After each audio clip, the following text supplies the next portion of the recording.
Cumprimento a todos com a paz do Senhor. Gostaria que os irmãos abrissem suas Bíblias no livro de Romanos, no capítulo 8, verso 28 a seguir.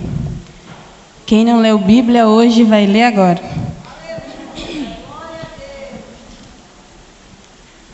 Amém? E sabemos que todas as coisas trabalham juntamente para o bem daqueles que amam a Deus, daqueles que são chamados de acordo com o seu propósito. Para quem ele conheceu antes, ele também os predestinou para serem conformes à imagem de seu Filho, para que ele pudesse ser o primogênito dentre muitos irmãos. Além disso, aos que ele predestinou, a esse também os chamou. E aos que ele chamou, a esses também justificou. E aos que justificou, a esses também glorificou. O que diremos então a essas coisas? Se Deus é por nós, quem será contra nós? Aquele que não poupou a seu próprio Filho, mas entregou-o por todos nós, como não nos dará gratuitamente também com ele todas as coisas? Quem acusará alguma coisa aos escolhidos de Deus? É Deus quem os justifica. Quem é o que condenará? É Cristo, sim, que foi ressuscitado, o qual está à direita de Deus e também intercede por nós.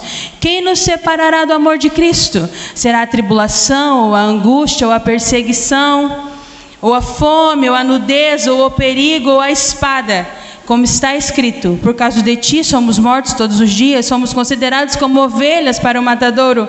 Mas em todas as coisas somos mais do que vitoriosos, através daquele que nos amou. Porque eu estou convencido de que nem a morte, nem a vida, nem os anjos, nem os principados, nem as potestades, nem as coisas do presente, nem as coisas do porvir, nem a altura, nem a profundidade, nem alguma outra criatura será capaz de nos separar do amor de Deus, que está em Cristo, nosso Senhor Jesus.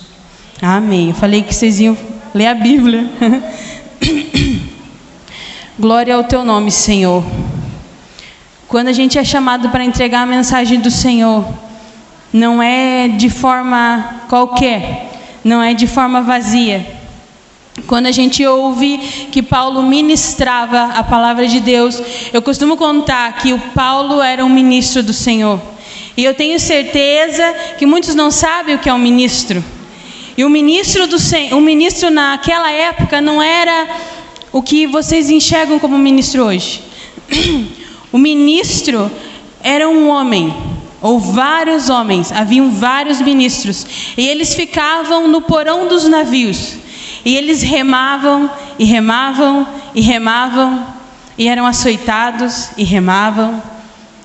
Quando Paulo se disse ser um ministro, ele sabia do que ele estava falando. E Paulo trabalhava nos porões dos navios, e quando o capitão gritava à direita, todos tinham que remar para a direita. E quando o capitão gritava à esquerda, todos iam para a esquerda. Às vezes contra a maré, contra a tempestade. Isso é um ministro do Senhor. Aqueles que carregavam a arca, eles traziam a presença, eles traziam a mensagem. E quando você é chamado a ministrar a palavra do Senhor, você tem que estar ciente que também você tem que viver de acordo com o capitão, que é Jesus. Às vezes as correntes são contrárias, mas você está remando para Ele. Muitos desses ministros morriam nos porões dos navios, mas eles não paravam de trabalhar, porque o barco tinha que chegar. Esse barco é o nosso evangelho. Esse barco é o que vocês carregam. A arca tinha peso. A arca não era tão simples de se carregar. E quando Paulo prega Romanos, ele escreve essa carta. Ele está voltando de Jerusalém, voltando para Jerusalém. E nessa viagem ele escreve a carta aos Romanos. E desde o início dessa carta aos Romanos, ele vem falando sobre pecado. De muitas maneiras, de como nós somos pecadores. E quando ele chega aqui ao ápice do capítulo 8 de Romanos, ele começa dizendo no 1 que nenhuma condenação há para aquele que está em Cristo Jesus. E quando ele chega no 28, ele diz: porque todas as coisas cooperam para o bem daqueles que amam a Deus, daqueles que são chamados de acordo com o seu propósito. Quem são essas pessoas que amam a Deus? São as pessoas que são chamadas de acordo com o seu propósito. Deus, Ele tem um propósito. Ele não te chamou em vão. Ele não te chamou para simplesmente estar aqui dentro. Você tem um propósito na sua vida. E Deus abençoa você em todo o seu viver por conta do seu propósito. Você ama a Deus, mas não é por isso que Ele te ama. Ele te amou primeiro. Antes de você amá-lo, Ele já te amava.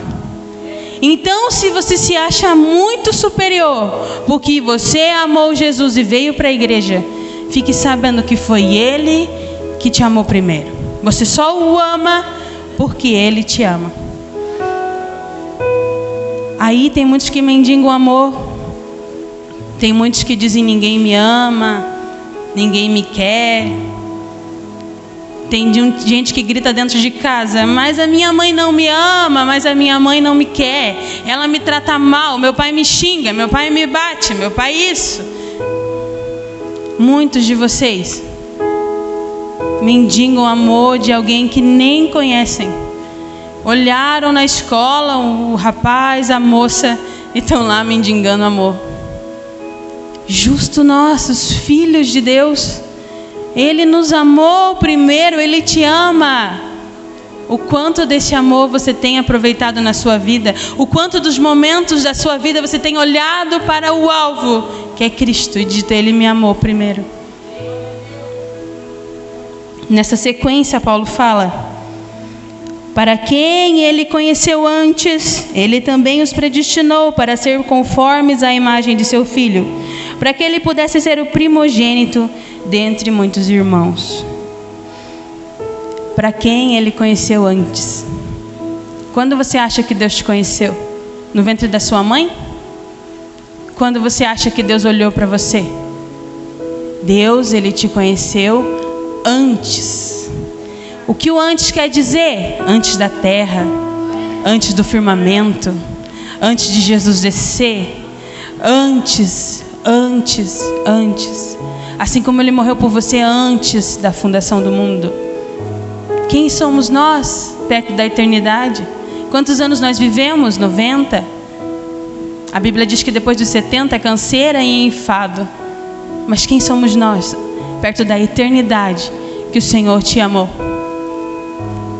Você já parou para medir a quantidade do amor de Deus? É incalculável. O amor de Deus é tão grande que eu e você nunca vamos dimensionar. E Ele te chamou. Ele te chamou. Ele te conheceu e te chamou. A voz de Deus, ela te encontra. Você pode estar na tua escola, você pode estar no seu trabalho, você pode estar numa vida sem Deus, você pode estar bêbado, você pode estar nas drogas, você pode estar em todos os lugares, mas se Deus te chamar, você não vai resistir à voz de Deus. Ninguém resiste à voz de Deus. Se você está aqui hoje é porque Deus te quis, e não porque você quis Deus somente. Antes Ele te olhou e Ele te chamou. Propósito. Mas para que Deus me chamou?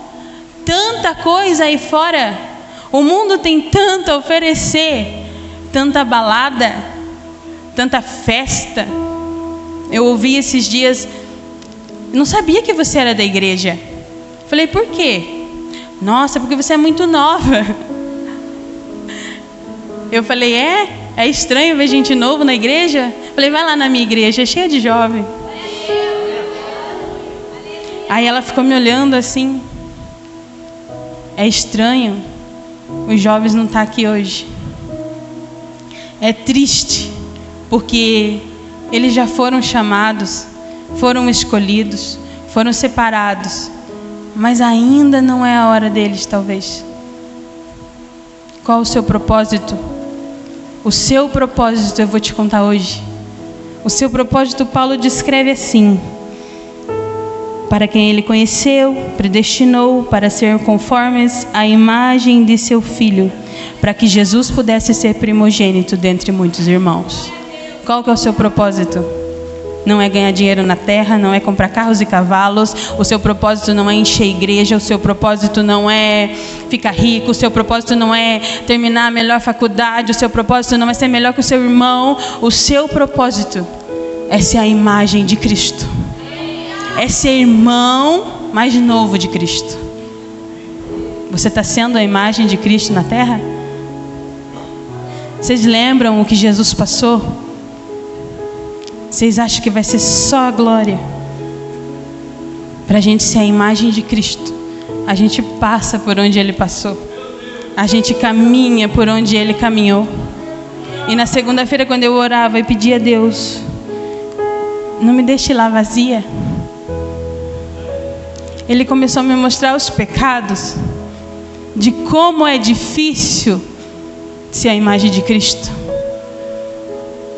Mas Ele também me mostra a redenção em Cristo, porque Ele nos justificou.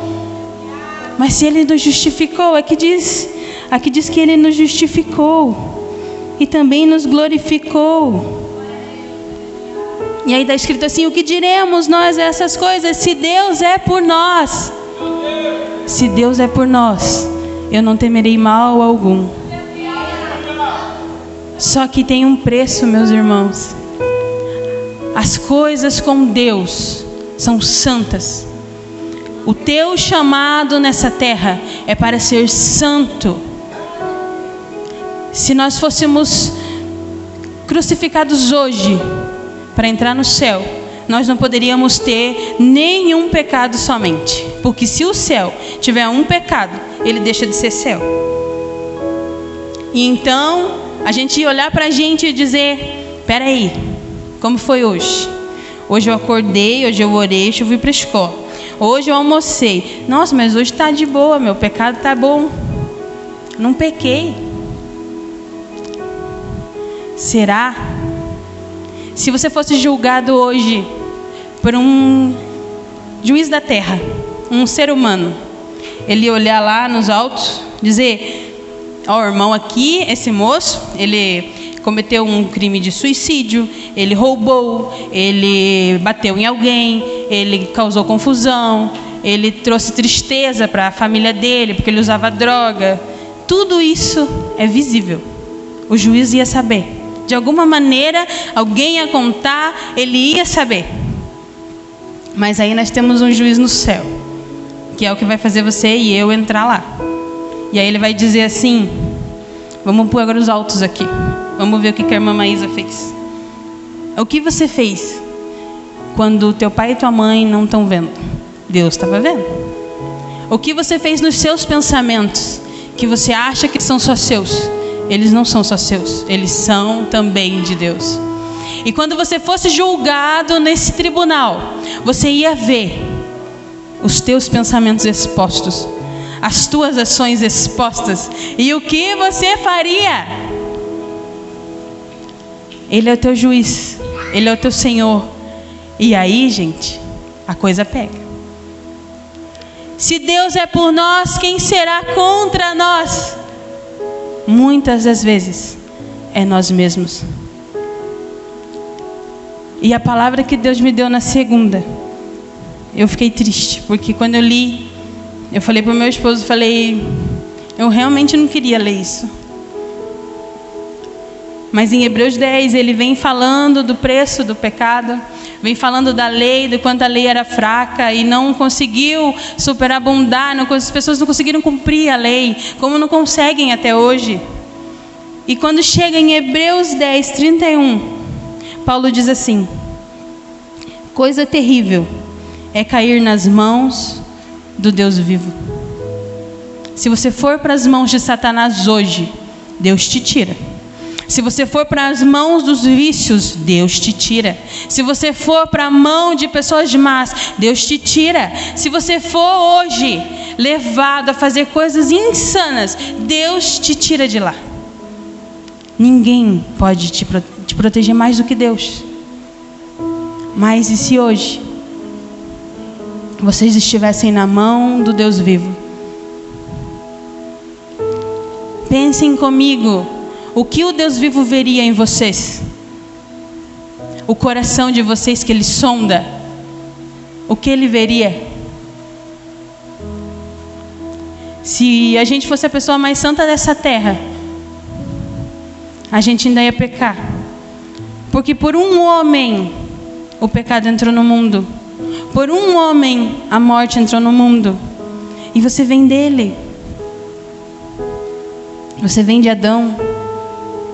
Eu creio que se todos nós estivéssemos lá no paraíso, nós também pecaríamos. E se você estivesse na mão do Deus vivo hoje, Ele que te julga, Ele também é o nosso advogado. Quer um advogado melhor do que quem conhece todos os teus feitos? Tipo mãe. Mãe sabe que ele quebrou o vidro. Mãe sabe que ele chutou a bola lá no vizinho. Mãe sabe que ele mentiu. Mãe sabe que usou calculadora, né, Maria? Para fazer a tarefa. Mãe sabe de todas essas coisas. Só que mãe é mãe. Mãe defende. Mãe, ela olha os erros do filho, vai lá e paga a janela. Vai lá e pede para o vizinho a bola.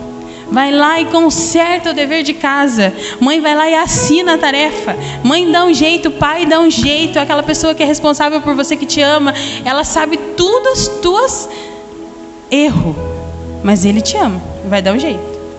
E Jesus é assim. Ele olhou lá do céu, Ele precisou vir. Ele se fez homem para justificar o teu pecado.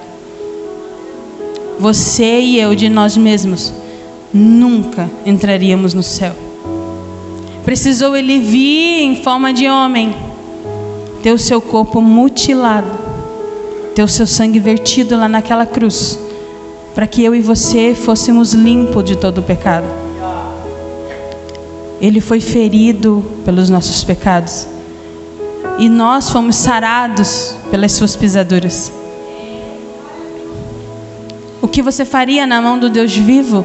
A Bíblia diz aqui, Paulo nos fala: aquele que não poupou o seu próprio filho, mas entregou por todos nós. Muita gente usa esse versículo para dizer assim: se Deus não poupou seu filho, vai poupar a gente? Vai. Já poupou. Porque o desfecho disso é: aquele que não poupou o seu próprio filho, mas o entregou, como não nos dará gratuitamente também com Ele todas as coisas? Ele te deu o que é mais precioso. Ele te deu o que Ele tinha de melhor. Porque Ele não quer tirar nada de você. Ele não quer que você se machuque. Ele não quer que você seja maltratado. Ele não quer nada disso. Ele entregou o seu filho por você. O que você tem feito com esse amor? Você já se pôs no lugar de Jesus uma vez e pensou: Jesus foi cuspido, estapeado, foi crucificado, foi pregado. Um só espinho da coroa de Jesus causaria febre de mais de 40 graus em um ser humano. Lá tinha 30 e poucos cravos na sua coroa. Quem acusará, se é Deus que nos justifica? É Ele, Ele sabe, Ele conhece teu coração, Ele conhece teu pensamento, Ele conhece o que você comeu ontem, Ele sabe o que você está pensando agora, Ele sabe o que você lembrou quando eu disse sobre os seus pensamentos, Ele sabe. Ele sabe o que você lembrou quando eu falei o que você faz quando você fecha a porta, Ele sabe, gente. Nada se esconde de Deus. Caim se escondeu de Deus. Deus já conhecia o coração de Caim antes mesmo dele se esconder dele. Muitos são chamados, poucos são escolhidos. Muitos fazem de Deus um utilitário, querem estar na igreja em busca de bênçãos terrenas, querem estar na igreja atrás de coisas que não são lícitas, porque querer Deus no momento da aflição, querer Deus no momento da angústia é fácil. Você quer Deus nos momentos que você está mais feliz? Será que você quer Deus quando você está fazendo alguma coisa que não devia? Será que você quer Deus quando você está mentindo? Terrível coisa é estar na mão do Deus vivo, porque Ele te conhece, Ele me conhece, Ele conhece o meu coração, Ele conhece a minha mente, a sua mente, mas Ele nos justifica. Então Ele conhece, Ele sabe, mas Ele nos perdoou, Ele mandou seu Filho. E Paulo continua dizendo: quem é o que condenará? E ele mesmo responde: é Cristo. É Cristo que morreu, sim, mas foi ressuscitado. Se a gente tem que ser a imagem e semelhança de Cristo, nós temos que nascer de novo. Nós temos que morrer para o mundo, morrer para o pecado. Gente, não pense que é tão simples.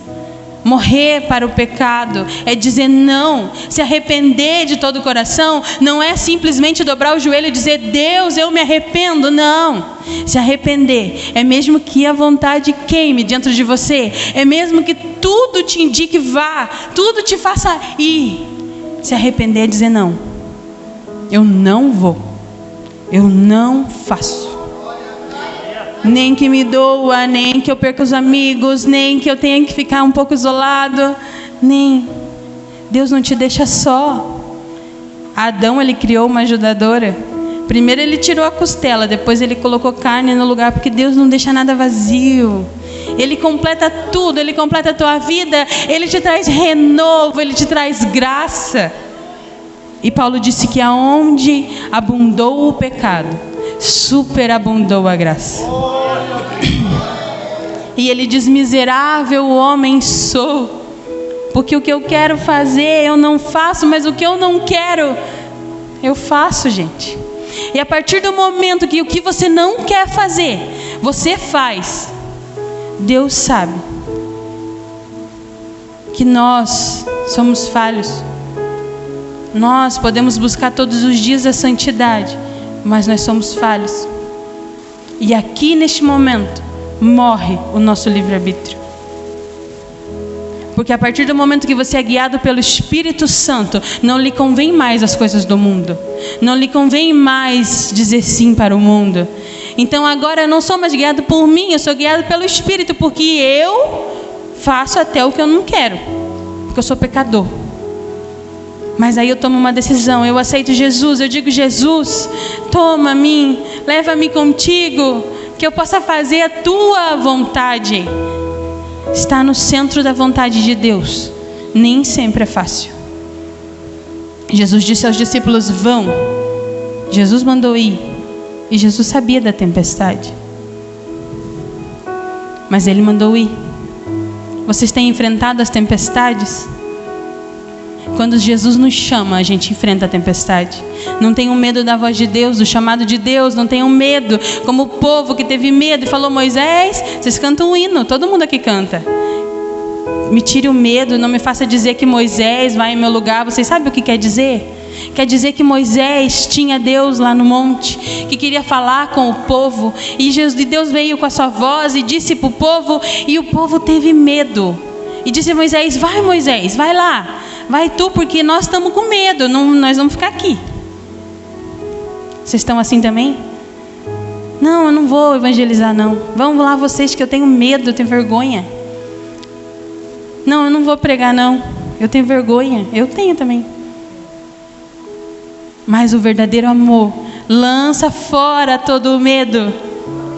O verdadeiro amor te traz aonde antes você não viria, porque nós temos certeza que o bem de Deus serve para um propósito. Deus é como um grande tapeceiro. Ele está fazendo um tapete lá, e está vários fios, e todo aquele emaranhado, e você não entende como que vai virar um tapete, aquele monte de fio.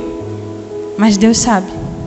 E aí você vê aqueles fios, e você vê as doenças no mundo, e você vê as crianças sofrendo, e você vê a fome, e você vê as tempestades que destroem a terra, e você vê os terroristas, e você vê tanta coisa ruim no mundo, e você fala: Deus, cadê você? E Ele fala: calma, eu estou aqui tecendo. O tapete é Ele que faz.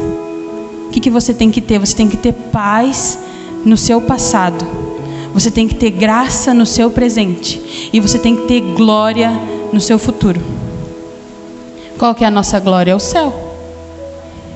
E Paulo diz aqui que Ele justificou e também Ele glorificou. Ele não disse Ele justificará e glorificará. Ele já te glorificou.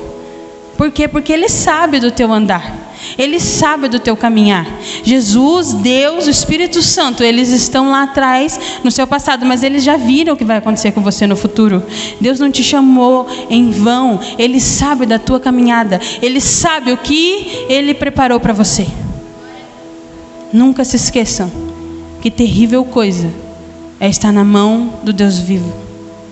Porque é Ele quem te justifica. É Ele que conhece os teus pensamentos e o teu coração. Não é o teu patrão, o teu diretor, o teu professor, o teu pai. Não.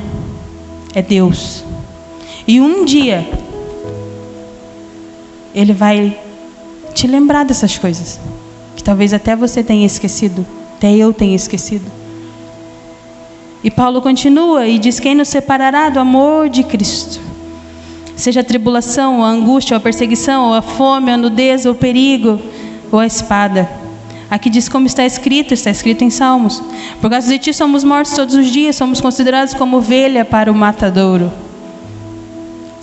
Se está dizendo aqui que nada nos separará do amor de Deus, tribulação, angústia, perseguição, fome, não está dizendo assim: nós não vamos ter fome, não vamos ter perseguição, não vamos ter angústia, não vamos ter tribulação, por isso nós não vamos nos separar. Não, está dizendo: pode ter fome, pode ter angústia, pode ter tribulação, pode ter nudez, pode ter perigo, pode ter tentações do mundo, mas nada pode nos separar do amor de Deus. Nada pode te separar do amor de Deus. Por quê? E ele diz: mas em todas essas coisas somos mais do que vitoriosos através daquele que nos amou. Em todas as coisas somos mais do que vitoriosos. O bem de Deus não é o teu bem. O bem de Deus não é o meu bem. O bem de Deus não é aquilo que você acha que é bom para você. O bem de Deus é o bem de Deus. Se Ele te mandar, vai na tempestade, você vai andar sobre as águas, mas você vai enfrentar a tempestade. Se Deus é por nós, eu não temerei mal algum. Aleluia. E aí Paulo finaliza e diz assim: porque eu estou convencido. Eu estou convencida. Você está convencido? Paulo estava. Paulo vinha de muitas cartas, ele vinha de muitas viagens. Paulo, ele foi escolhido para sofrer pelo Evangelho. A vida de Paulo foi tão triste. Quando ele estava lá sendo acusado, ele achou que muitos dos amigos dele viriam com ele. Eu escutei isso e achei maravilhoso. Mas não veio ninguém. Mas Jesus estava lá com ele. Na nossa vida nem sempre vamos ter companhia que a gente acha que a gente vai ter. Na nossa vida nem sempre a gente vai contar com os amigos que a gente acha que conta. Na nossa vida nem sempre podemos contar com as pessoas humanas. Mas com Deus você pode contar todos os dias da sua vida. Porque eu estou convencido, Paulo diz, que nem a morte, nem a vida, nem os anjos, nem os principados, nem as potestades, nem as coisas do presente, nem as coisas do porvir, nem a altura, nem a profundidade, nem alguma outra criatura será capaz de nos separar do amor de Deus que está em Cristo, nosso Senhor Jesus. Se Deus é por nós, não significa certeza de que não terá adversário. Mas se Deus é por nós, significa certeza da vitória. Quem será contra nós? Se é Ele que nos justifica. Quem será contra vocês, se é Deus que te justificou? não sou eu, não são seus pais, não são seus cônjuges, é Deus. Ele te conhece, Ele sabe. E você tem que estar convencido que nem a morte, nem a vida, nem a prosperidade momentânea, nem aquela pessoa. Quando fala outra criatura aqui, tem tanta coisa que dá pra gente colocar nesse criatura que pode te convencer do contrário, mas não. Jovem, se aparece uma pessoa na sua vida que te tira do caminho de Deus, essa pessoa, ela não é para você. Nada pode te separar do amor de Deus, entenda. Ele está te olhando, Ele está te cercando, Ele conhece teus pensamentos, Ele sonda os seus corações. E Ele te chamou, te justificou e já te glorificou para ser igual a Cristo. Olha para Cristo. Se Cristo não fez, você também não faz. Se Cristo ensinou, faça como Ele ensinou. Se Cristo disse não vai, você também não vai. Nem que doa, gente. Nem que seja um fardo difícil. Aqui diz que nada pode nos separar do amor de Cristo Jesus. E eu vou finalizar com um último versículo, que está em Hebreus 10 também, 37. Porque por mais um pouco de tempo, aquele que há de vir virá, e não tardará. Paulo já esperava Jesus, com convicção. Aquele tempo as pessoas sofriam muito. Assim como nós também passamos por muitas crises de evangelho. A gente vê países que não podem pregar o evangelho, mas eles estão lá lutando. E aí diz assim: ora, o justo, quem é justo? O justo viverá pela fé. Mas se algum homem recuar, a minha alma não terá prazer nele. Ser amigo do mundo é ser inimigo de Deus. Lembrem disso amanhã. Lembrem disso segunda na escola. Lembrem disso segunda no seu trabalho, terça, quarta, quinta, sexta. Lembrem disso. Ser amigo do mundo é ser inimigo de Deus. Se você não tem um espírito, você não é dele. Você foi chamado para ser igual a Cristo. Você foi chamado por Deus. E aí um versículo que diz tudo para nós agora, porque nós somos essas pessoas aqui. Nós, porém, somos daqueles que recuam para a perdição.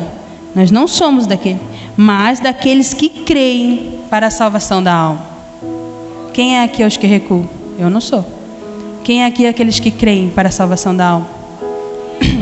Vocês estão dispostos a lutar?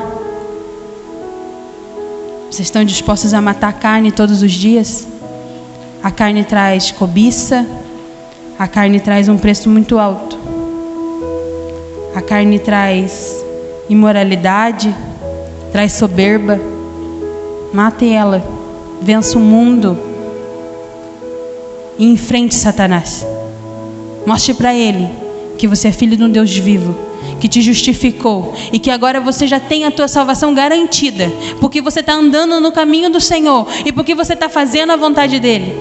Mostre para Satanás que nada vai interferir na tua salvação.